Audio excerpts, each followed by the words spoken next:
የወልቃይት ዕጣ ፈንታ የሚበየነው የፌዴራል ስቴት ትሆናለች የሚለው የኦህዴድ የመጨረሻ የጨፌ ኦሮሚያ ውሳኔ የተላለፈበት ጉዳይ ነው። ይሄን ነግረናቸዋል። እያስከዳ ያመጣቸው እንደነ ኢያሱ ያሉ እንደነ ማስረሻ ሰጤ ያሉ እንደነ ኮሎኔል ፋንታውን እንደነ ማነው ጸዳሉ ያሉ ከፋኖ እየከዱ በባንዳነት አገዛዙ ጋር ሄደው የተጠራቀሙ ኃይሎችን በአንድ በኩል አሰልፏቸዋል። በሌላ በኩል ደግሞ ከትግራይ ያሉትን እነ ጌታቸው ረዳን እነ ጻድቃንን ሳሞራም ያው ምንድነው በሱፍ ውስጥ አለ የለም እየተባለ ክርክር በማህበራዊ ሚዲያ እስከሚገጠም ድረስ ግማሹ መኖሩን ጀስቲፋይ የሚያደርግ ምልክት አይተናል፣ ግማሹ ልብስ ውስጥ የለም የሚል ከራከሪያ ሁላ እስኪኖር ድረስ ሳሞራም እዛው አካባቢ ታይቷል። የሆነ ሆኖ ግን በዋነኛነት እነ ጆን መንጋጭላ የሚሉት ወሬቨር ሁለተኛው ሰው ጌታቸው ረዳ ቀደም ሲል የነበረውና አብርሃ በላይ ክንድያ ፕሮፌሰር ክንድያ እነዚህን የመሳሰሉት በሙሉ ተሰባስበው አሉ የሚባሉ ከህወሓት የተመረጡ የሚባሉት በአንዳነት የተመረጡ በአንድ ወገን ተሰልፈዋል። ስለዚህ ኦህዴድ የሚጫወተው ከአማራ በኩል ለመጡት ወይም አስከድቻቸዋለሁ ለሚላቸውና በብአዴን ጉያ ስር ለገቡት የተወሰኑ አካላት የወልቃይት ጉዳይ የሞት ሽረት ነው። እነ ኢያሱ ሲያብራሩ አይታቸዋል። ከአብይ አህመድ ኪስ ውስጥ ሄደው የገቡት ለኦህዴድ የገበሩትና ምንጣፍ ጎታቸው ሆኑት። ስለሌላው የሚያልቀው ወገን ጉዳያቸው አይደለም። ከአብይ ጋር በመሆን ወልቃይትን እንጠብቃለን፣ ርስታችን እናስጠብቃለን የሚል ነገር ነው። ይሄ የቀረውን የፋኖ ኃይል በምን መንገድ እንበትነዋለን ለሚለው የኃይል አሰላለፍ ለውጥ ይጠቅማል ተብለው ስለታሰቡ እነ ኢያሱ ቆይተው በባንዳነት የአማራን ትግል ከውስጡ ሲሸረሽሩ የነበሩትንና በክፍለ ጦር በብርጌድ ደረጃም ሲሰሩ የነበሩትን አደባባይ ይዘው የመጡበት ወቅት ነው። ነገ ከነገ ወዲያ ያለ ጥርጥር ኢያሱን ወልቃይት ላይ ከኮሎኔል ደመቀ ጋር ልናየው እንችላለን። ነገ ከነገ ወዲያ የተከዜ ዘብ ጋር አብሬ ቆሜያለሁ ምናምን ሲያወራ ልታዩት ትችላላችሁ። ዛውድቢ ታክቲክ ነው ሊሆን የሚችለው። ይሄን የሚያደርገው ኦህዴድ ነው። የሚያደርግበት ምክንያት ነግሯቸዋል። እነሱ ከነሱ ጋር ሆነን የሁላቸው ወልቃይትን ልንጠብቅ ነው የሚል አሁን ሁለቱንም ይዩት። እነ ኢያሱ እናገኘው ተሻገርም ተደማምረው አብይ ጋር ሆነን ወልቃይትን እንጠብቃለን፣ አብይ ይሄንን ያደርግልናል ይለዋል። እነ ጌታቸው ረዳ እነ ጻድቃን ከአብይ ጋር ሆነው ወልቃይት ያለው አስተዳደር እንዲፈርስ ከአብይ ጋር ተስማምተናል ይላል። ሁለቱንም ከትግራይም ከአማራም ያገኛቸውን ክህደት የፈጸሙ ባንዳዎች የፖለቲካ መጫወቻ አድርጎ በሁለት እጁ ይዞ እንቅልልቦች ሲጫወትባቸው ነው የምታዩት። ለጌታቸው ረዳ ቡድን ወልቃይት ያለው ኃይል ይፈርሳል ይለዋል። በነ ማስረሻ በነ ኮሎኔል ፋንታውን በኩል የሄደውን የብአዴን ውላጅ ደግሞ በወልቃይት የሚከበረው ከኦህዴድ ጋር ተስማምታችሁ የፋኖን መዋቅር ካፈረሳችሁ ነው። ለዚህም ደግሞ ከኦህዴድ ጋር አልስማማም ያለውን የፋኖ ኃይል በሙሉ በወያኔነት ክሰሱት፣ በሻዕቢያነት ክሰሱት ነው የሚላቸው። ተመልከቱ። በአንድ በኩል ወያኔን ራሱ አማላጅ ልኮ ኑ እንስማማ እንታረቅ፣ ጠለምትን ውሰዱ፣ ራያን ውሰዱ፣ ወልቃይት ግን ራስ ገዝ ነው የሚሆነው፣ ወልቃይትን በተመለከተ የአማራም አይሆንም የትግራይም አይሆንም የሚል ነገር ተነግሯቸዋል። በዚህ የቲፒኤልኤፍ ኃይሎች አንስማማም ብለዋል። ካልተስማማችሁ የራሳችሁ ጉዳይ እንጂ ወልቃይትን ሰጠሁ ማለት 4 ኪሎን ሰጠኋችሁ ማለት ነው ብሎ እምቢ ብሏል አብይ አህመድ። የህወሓት ዕጣ ፈንታ ምንድን ነው? በአንድ በኩል የወልቃይት ጉዳይ ከአማራም ጋር ከፌዴራልም ጋር እዋጋለሁ የሚል እብሪት ውስጥ ይገባሉ ብዬ አላምንም። ከገቡ አይጥ ለሞቱ አይነት ነው የሚሆነው። ጠቅላላ ያለውን የኃይል አሰላለፍም ዳይናሚክሊ ይቀይረዋል። በሁለት የአማራን ትግል የኃይል አሰላለፍ በተመለከተ የፋኖ አንድነትን ፈተና ይገጥመዋል ብለን ከወራት በፊት ቀድመን የተናገርነው ኦህዴድ ጨፌ ኦሮሚያ ላይ በወሰነው ውሳኔ መሰረት ትልቁ ሁለቱንም ኃይል የሚመታበት የወልቃይትና የራያን ጉዳይ ነው። የነዚህ የኮንቴስትድ ኤሪያ ተብለው የተለዩ ጉዳዮች ጋዛ ሰርጥና ካሽሚር አድርጎ የፖለቲካ መጫወቻ ያደረገው 4 ኪሎ ይሄንን በዚሁ መሰረት በትግራይ በኩል ያለውን ኃይል ለመከፋፈልም ይጠቀምበታል፣ ለአማራውም ያለውን ኃይል ለመከፋፈል ይጠቀምበታል። ተመልከቱ። በትግራይ በኩል ያሉ ኃይሎች ግማሾቹ ወልቃይትን የምናስመልሰው እኛ ጋር የምናደርገው አብይ ጋር በመሰለፍ ነው ብለው ሂደው ተሰልፈዋል። በአማራ በኩልም ወልቃይትን ለማስመለስ አብይ ጋር መሰለፍ ያዋጣል ያለ አካል ተሰልፏል። የአብይ አህመድ አገዛዝ ወይም ኦህዴድ ሁለቱንም ቁማር እየበላቸው እየተጫወተባቸው ነው የሚገኝ። ስለዚህ ትግራይ ላይ መከፋፈል የተፈጠረው ከአማራ ጋር አሊያንስ መፍጠር የለብንም፣ ከኤርትራ ጋር አሊያንስ መፍጠር የለብንም ወይም መግባባት የለብንም፣ አብይ ጋር እንሁን የሚለው ኃይል ወልቃይትን አስመልሳለሁ የሚል መከራከሪያ ነው ይዞ የሚቀርበው። እንዴት እንደሚጫወቱባቸው ተመልከቱ። የአማራ ህዝብ የህልውና ትግል በአካባቢያዊነት የታጠረ አይደለም። ከዚህ በፊት አንስተነዋል። የወልቃይት ጉዳይ በጂኦግራፊ ጎንደር፣ የራያ ጉዳይ በጂኦግራፊ ቤተ አማራ ወሎ ላይ፣ የደራ ጉዳይ በጂኦግራፊ ሸዋ ላይ፣ የመተከል የፓዊ ጉዳይ በጂኦግራፊ ጎጃም ላይ። በአማራነት እሳቤ ግን ሁሉም በተመሳሳይ ልኬት የሚታይ ካልሆነ በቀር ለመተከልና ለፓዊ ጎጃም የተለየ ተቆርቋሪ ጎጃም ያለ አማራ ሊያደርገው የሚችል ምንም አይነት ፖለቲካዊ ምክንያት የለም። የወልቃይትን ጉዳይ የጎንደር ብቻ ጉዳይ አደርገዋለሁ የሚል መንደራዊ እሳቤ ያለው ጥቂት ፖለቲከኛ ካልሆነ በቀር ከየትም ጫፍ ላለው አማራ የህልውናው የማንነቱ ጥያቄ ሆኖ የቀረበ የአማራ አንገቱ አንድ ነው በሚል ከተማ መልክ ይህንን እውነት ነው ይዘህ የምትነሳው። የአማራ ህልውና ፒላር መሰረቶች የመነሻ ምክንያትም በ1983 አግባብ ባልሆነ መንገድ ተቀናንሶ ተኮርኩሞ በተሰራ ቢያንስ የጠቅላይ ግዛት ይዘቶችን እንኳን ባላከበረ ሁኔታ በሰሩት አማራ ማርጂናላይዝ የሚያደርግ የፌደራል አወቃቀር ውስጥ ክልል ብለው ከሰሩት ውጪ ያለው አማራ ኤክስፖዝ ይሆን የተጋለጠ ለአደጋ የተጋለጠ በመሆኑ እነ ፕሮፌሰር አስራት ወልደየስ አማራነትን የመደራጀት ምክንያት ሲያደርጉት የአማራ ክልል ብለው ከተሰራው ክልል ውጪ ያለው አማራ የህልውና አደጋ ውስጥ በመግባቱ ምክንያት የነበደኑ የናርባብ ጉጉ የነወተር እልቂትና አማራን እና ነፍሰ ጡሮች እናቶቻችንን ከነነፍስ ገደል የመክተት እርምጃ ያንን ተከትሎም ከክልሉ ውጪ ያለውን አማራ የምንታገልለት ሳይሆን የምንታገለው ነው የሚለው የብአዴን የፖለቲካ ፕሮግራም ከክልል ውጪ ያለውን አማራ ለከፋ አደጋና ለዘር መጥፋት ወንጀል የጋረጠ አደጋ ያመጣ በመሆኑ ነው የአማራ ህዝብ የህልውና ትግል የጀመረው። ይሄ በወልቃይት ሲሰራ የነበረውን ግፍ፣ በራያ ሲሰራ የነበረውን ግፍ ወተር አርባ ጉጉ ላይ የተሰራው ግፍ ጋር ልዩነት ኖሮት ያለው ተደርጎ የሚወሰድ አይደለም። በፓዊ የተሰራው ግፍ፣ በመተከል የተሰራው ግፍ፣ በደራ የተሰራው ግፍ ከዛ ጋር የሚታይ ነው። አሁን ደግሞ በአዲስ አበባ እየተሰራ ያለው ግፍ ውስን ከተጠሩ ቦታዎች ሁሉ የጉራ ፈርዳ ሞፈር ሰመት እየተባለ አማራው በግፍ እየተፈናቀለ የሚሰደድበት ነበር።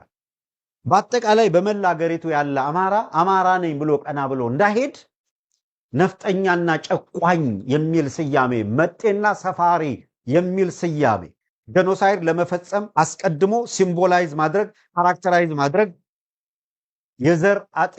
የዘር ማጥፋት ወንጀል ተሳታፊዎች የሚያደርጉት መንግስት በሚባለው አካል የሚደገፉ አካላት የሚያደርጉት እንቅስቃሴ በሙሉ በአማራው ላይ በግፍ ሲፈጸም ይቆያል። ይሄንን አጠቃላይ ሁኔታ የሚቀይር የገዘፈ የህልውና ትግል መደረግ አለበት ብሎ የተጀመረን ትግል በአንድም በሌላ መልኩ ተራርፎ አንድ አካባቢ ላይ ባለ የወረዳ ጥያቄ ለክቶ ለማስቀመጥ መሞከር በአማራ ህዝብ ላይ እየተፈጸመ ያለ ክህደት ተደርጎ የሚወሰድ ከአብይ አህመድ ጋር ተስማምቶ ፓዊና መተከልን ማስመለስ የሚቻል ቢሆን ይሄንን ለማስመለስ ሲባል ብቻ ከአብይ አህመድ ጋር ዝምድና እንፍጠር ማለት በአማራ ህዝብ ላይ ክህደት መፈጸም ነው። በተመሳሳይ ሁኔታ ወልቃይትን ማስከበር አይቻልም እንጂ ማስከበር ቢቻል እንኳን ወልቃይትን ለማስከበር በሚል ከአብይ አህመድ ጋር ስምምነትና ውሉስ መግባት በአማራ ህዝብ ላይ ክህደት መፈጸም። ራያን አተርፋለሁ ብሎ ራያን ለማትረፍ ከአብይ አህመድ ጋር ዝምድና እንፈጽም ማለት በፓዊ ጉዳይ አያገባኝም ወልቃይትም የኔ ጉዳይ አይደለም ብሎ ክህደት እንደመፈጸም። የአማራ ህዝብ ጥያቄ አንድ ኮርነር ላይ ብቻ የታጠረ አይደለም። የማንነትና የወሰን ጥያቄ በአራቱም ማዕዘን በጎጃምም በጎንደርም በሸዋም በወሎ ላይ ያሉ መሰረታዊ ጥያቄዎች ናቸው። ይሄ ብቻ አይደለም። የአማራ ህዝብ አባይን ተሻግሮ በሰራት ሀገር ካፒታል ሲቲ ውስጥ የመኖር መብት ተከልክሎ አዲስ አበባ መግባት አትችልም የተባለ ህዝብ አዲስ አበባ ላይ ያለው ከ50-60 በመቶ በላይ የሚሆነው አማራ አማራነቱን በኩራት ቀና ብሎ እንዳይናገርበት ተደርጎ አንገት እንዲደፋ የተደረገበትን የ4 ኪሎ ፖለቲካ መለወጥ ሳይቻል የአማራን ህዝብ ትግል አንድ ቦታ ላይ ባለ ጥያቄ ለማጠር መሞከርና ከአብይ አህመድ ጋር ከኦህዴድ ጋር የሚደረግ የዝምድና ፖለቲካ በአጠቃላይ በአማራ ህዝብ ላይ እንደሚፈጸም ክህደት ተደርጎ መቆጠር አለበት። በተመሳሳይ ሁኔታ ከህወሓትም ሆነ ከሌላ ማንኛውም አካል ጋር የሚፈጠር አሊያንስ እነዚሁ ልክ ለኦህዴድ ያነሳናቸውን መሰረታዊ የአማራ ህዝብ ጥያቄ ኮምፕሮማይዝ በማድረግ ላይ ይህንን የአማራ ህዝብ ጥያቄና ምንድነው የህልውና ትግል በሚሽር መልኩ መሰረታዊ ጥያቄዎቹን ለድርድር የማቅረብ እንቅስቃሴ ከተሄደ ይሄም አደጋ ነው። ስለዚህ ያለ ዕውቀት የሚደረግ እንቅስቃሴ ካለ ነገርየው ትክክል ስላልሆነ ማቆም ያስፈልጋል። ቢሆነኝ ተብሎ የሚደረግ እንቅስቃሴ ካለ ግን በዚህ መንገድ የምናተርፈው ማንነት፣ የምናተርፈው ወሰን፣ የምናተርፈው ቀበሌና ወረዳ ሊኖር እንደማይችል መረዳት ያስፈልጋል። ይሄ በመሰረቱ የአማራን ህልውናና አንድነት አደጋ ላይ ከጣለ ኤክስፖዝ ተጋላጭነቱን የበለጠ ይጨምረዋል። አስተውል። ከአብይ አህመድ ጋር በመሰለፍ የምታተርፈው ራያ የለም። ቢኮዝ የአብይ አህመድ አገዛዝ ወይም የኦህዴድ አገዛዝ ወሎ ሰሜን ኦሮሚያ አደርጋለሁ ብሎ የተነሳል። አማራ ሁነህ እያለ ከአብይ አህመድ ጋር በመሰለፍ ወልቃይትን አድናለሁ ካልክ አብይ አህመድ እኮ ወሎ ሰሜን ኦሮሚያ ነው የሚል ካርታ አዲስ አበባ ላይ አስተክሎ በየድርጅቱ ይዞ የሚንቀሳቀስ አካል ዘኢንታየር ወሎን ሰሜን ኦሮሚያ አደርገዋለሁ ከሚልና አሰብን መያዝ በዘላቂነት ወደፊት እነሱ በምናባቸው የሳሉትና የሚያስቡት የታላቋ ኦሮሚያ የባህር መውጫ አድርገዋለሁ ብሎ ወሎን ሰሜን ኦሮሚያ በማድረግ በኩል አሰብን ወደብ አደርጋለሁ ከሚል አካል ጋር ተባብረህ ወልቃይትን ልታተርፍ አትችልም። it's impossible። ይሄ በአግባቡ መታየት አለበት። ስለዚህ የአገዛዙ ስርዓታዊ አደገኛ አካሄድን ከግምት ያስገባ ስር ነቀል ለውጥን መሰረት ያደረገ ትግል ማድረግ ይገባል። በሌላ በኩል 4 ኪሎ ያለውን አገዛዝ መለወጥ ያስችላል ያልከውን ስልት ተከትለ በምትሄድበት ጊዜ የአማራ ህዝብ ለህልውና ትግል የተነሳባቸውን የወልቃይትን፣ የራያን፣ የመተከልን፣ የፓዊን እና በኢንታየር በመላ ሀገሪቱ ላይ ያለውን አማራነት አንገት መድፊያ የተደረገበትን ስርዓታዊ ለውጥ ኮምፕሮማይዝ አድርገህ ከሻቢያም ከወያኔም ከሌላም አካል ጋር አሊያንስ ፈጥራለሁ ካልክ አሁንም ተመሳሳይ በደል፣ ተመሳሳይ ክፋት፣ ተመሳሳይ የፖለቲካ ውስልትና የሰራህ ነው ማለት ነው። በመሰረቱ መደረግ ያለበት ከከሌ ጋር አሊያንስ ለመፍጠር ከእንትና ጋር ለማድረግ በሚል ከዚህ በፊት ያቀረብነውን ትችት ታስታውሳላችሁ። በአማራ ውስጥ የራስህን አንድነት የሚያስጠብቅ ሴንትራል ኮማንድ መመስረት የሚያስችል የራስህን አንድነት ከመመስረት በፊት ከራስህ ወንድሞች ጋር እየተወጋገዝክና እየተለያየ ከሌሎች ጋር ያውም በብዙ መልኩ ብዙ መጠፋፋት ብዙ የፍትህ ጥያቄ ከሚነሳባቸው አካላት ጋር ተፈጥሯል በምትለው ገና የምናብ አንድነት እዚህ ከወንድሞች ጋር የምትታኮስበት ሁኔታ ከፈጠርክም በተዳከመ የአማራ አደረጃጀት እንደ ትሮይ ፈረስ የሚጋልቡ ሌሎች አካል ጋር የምትፈጽመው ውል በአማራ ላይ በደል እንጂ ነፃነት አያመጣም ብለን ሞግተናል። ይሄንን ሂደት በማናቸውም ጊዜ ተመቸን አልተመቸን እያልን የምንቀያይረው አቋም አይደለም፣ ክሊር መሆን አለበት። ሁልጊዜም ደዋል የምናደርግ ሁልጊዜም 4 ነጥብ አድርገን የምንነሳው የአማራ ህዝብ በኢትዮጵያ ውስጥ ያለው መሰረታዊ ጥያቄ አለ። ይሄ ጥያቄ በኢትዮጵያ ማዕቀፍ ውስጥ ሊፈታ የሚችል ከሆነ እሰየው፣ በኢትዮጵያ ማዕቀፍ ውስጥ እንዲፈታ ኢትዮጵያም እንዳገር እንድትኖር የአማራ ህዝብ ፍላጎት አለ። ይሄ ሳይሆን ቀርቶ በአማራ ኪሳራ የምታጸናት ኢትዮጵያ ግን አትኖርም። ቦልድሊ ተናግረናል። ይሄንን በአማራ ደም ሌላው ጥግ ጥጉን ይዞ በሚፈልገው መንገድ ተደራጅቶ መሬቱንም ባንኩንም ታንኩንም ይዞ ሲያበቃ ከኢትዮጵያ ቦጥቦጦ እየተጠቀመ አማራ በየድንበሩ ሲሞት እንደኖረላት ሀገር ትጠበቅልኝ ትኖርልኝ ስላለ ዋጋ በከፈለባት ሀገር እንደገና ዳግም በአማራ ደም ብቻ የኢትዮጵያ መሬት፣ የኢትዮጵያ ግዛት፣ የኢትዮጵያ አንድነት ይጸና ይመስል ለኢትዮጵያ መጽናት ብቻ እየገበረ አድርጋ ለምታስብ ራሱ ተንፋሹ ከተቋረጠ ሊኖርላት የምትችል ኢትዮጵያ እንደሌለች አውቆ የመጀመሪያ እርምጃው ራሴን ማደራጀት ማጽናት የሚል ፒላር ላይ ቆሟል። at the end of the day በአማራ ህዝብ ደህንነት መጠበቅና መዳን በኩል ኢትዮጵያ የምትባል ሀገር ትጸናለች እንጂ አትፈርስም። ያልተደራጀ ህዝብ ድርጅት የሌለው ኢኮኖሚ የሌለው አግባብ ባለው መንገድ የኃይል መገለጫ አሁን ማንም አካል ኢኮኖሚም በወታደራዊ አቅምም የጎለበት አካል አሸናፊ ነው፣ ተደማጭነት አለው በዓለም ላይ ጉልበት ገዢ ሆኖ የወጣበት ዘመን። ስለዚህ የመጀመሪያው እርምጃ ከማን ጋር ጥገኝነት መሰረታለሁ ከማን ጋር ምናምን ከሚለው በፊት ምን ያህል ጠንካራ አደረጃጀት እሰራለሁ ብለህ ነው መነሳት ያለበት። ይሄ ከግምት ውስጥ መግባት አለበት። ይሄ ማለት ግን አጠቃላይ አገዛዙ በመላ ሀገሪቱ እያመጣ ካለው አደጋ እየጋረጠ ካለው አደጋ አንጻር ቀደም ሲል ባነሳ ነው መንገድ በትግራይ ያለውንም ከፋፍሎ እርስ በርሱም እያጋጨ እንደገና ከአማራው ጋር ለማጋጨት እያደረገ ያለው እንቅስቃሴ አማራውንም እርስ በርሱ እያጋጨ እንደገና ከትግራይ ጋር ለማጋጨት እየሄደበት ያለው መንገድ ለመግታት የሚያስችል ስትራቴጂ መከተል ይገባል።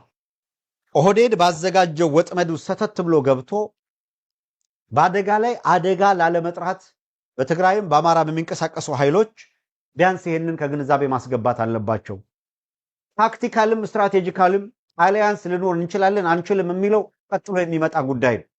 መጀመሪያ ሁለቱም አካላት በትግራይም በአማራም ላይ አደጋ ይዞ የመጣውን ኃይል መቋቋም የሚያስችለው በሁለቱ በኩል ያሉ የፖለቲካም የማንነትም የወሰንም ጥያቄዎች ፖለቲካዊ ሆኑ የማንነትም የወሰንም ጥያቄዎች ሊፈቱ የሚችሉት ቲፒኤልኤፍ በብሪት ቲፒኤልኤፍ እንደሚለው ስታትስ ኳንቴ በማለት ቲፒኤልኤፍ እንደሚለው በኃይል የወሰደውን በኃይል አስከብሬ እቀጥላለሁ በማለት በኩል የሚከወን አይደለም። ይሄ እንደማይሆን አውቆ በአጠቃላይ የጥያቄዎቹ መለወጥ የመልሶቹ መለወጥ ያመጣልና በተመሳሳይ ጥያቄ የተለየ መልስ አይመጣምና ቀደም ሲል የተሰራው ፖለቲካል ኬሚስትሪ ወደሚታረምበት መንገድ መምጣት ካልተቻለ በውሃ ቅዳ ውሃ መልስ ቀደም ሲል በታጠሩበት ተቸክለው በቀሩበት እሳቤ አሁን እንደሚባለው እንደሚታሰበው ኦህዴዶች እንደሚያለከልኩት የቲፒኤልኤፍ ኃይል ወደ ወጥመድ ሰተት ብሎ ገብቶ አማራው ጋር ወደ መታኮስና ወደ ልህ የተገባ እንደሆነ መጠፋፋቱ ኦህዴድን አትራፊ ያደርገዋል። በእርግጠኛነት ግን ውጊያ አድርጎ የሚያተርፍ አካል አይገኝም። እድሜ ልክ በመዋጋት ውስጥ ሊኖር ይችላል። ተሳክቶ ብታሸንፍ አመት አይቆይም ተጠራርጎ ከዛ ቦታ ለመመታት ወደ ሌላ ጦርነት ለመግባት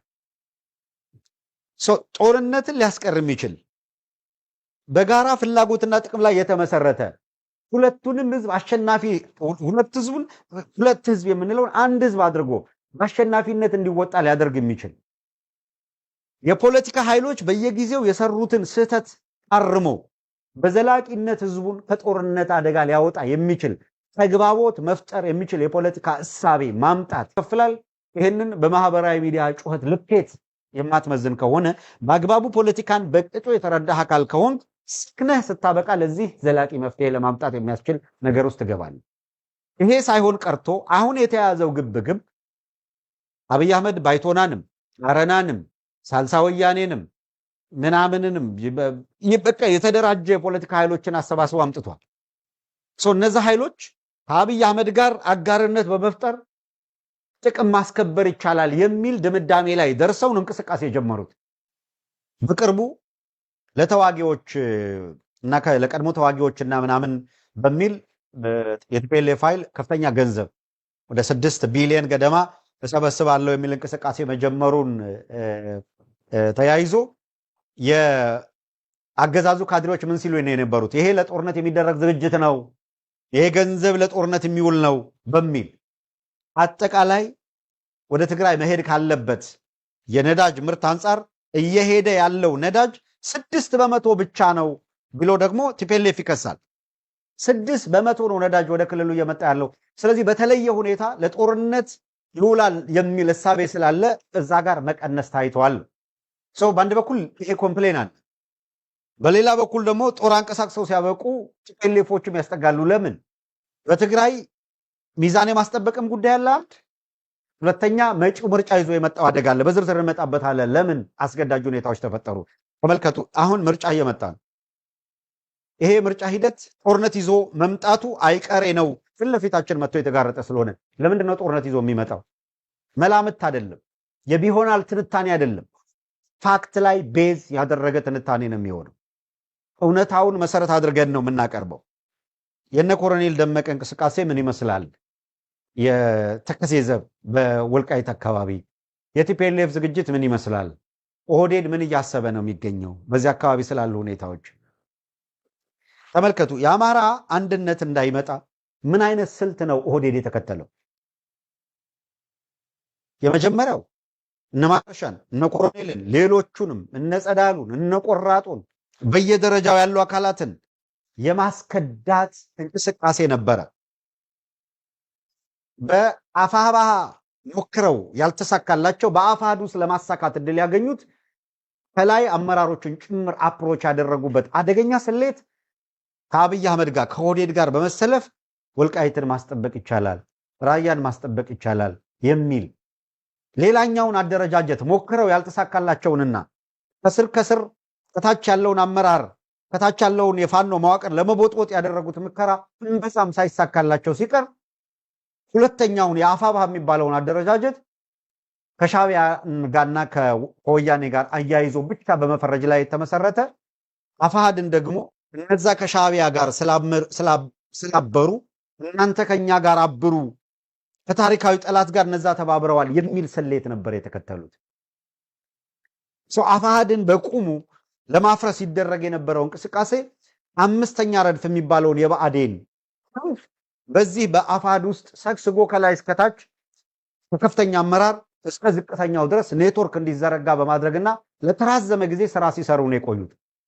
ይሄ ሁኔታ የብአዴን አምስተኛው ረድፍ አሰላለፍ በሚል ኤክስፖዝ ከተደረገ ከተጋለጠ በኋላ በአንድ በኩል ድርጅቱን ከመጥላት ነው የሚመነጨው የሚል ግብታዊ የሆኑ የድርጅቱ ደጋፊዎች ከአማራ ህዝብ ትግል አንጻር የአማራ ህዝብ ትግል ከመጠበቅ አንጻር በአፋሕድ ውስጥ ያለ አመራር ከሆነ አይነካብን የሚል ያልተገባ እንቅስቃሴ ነበረ።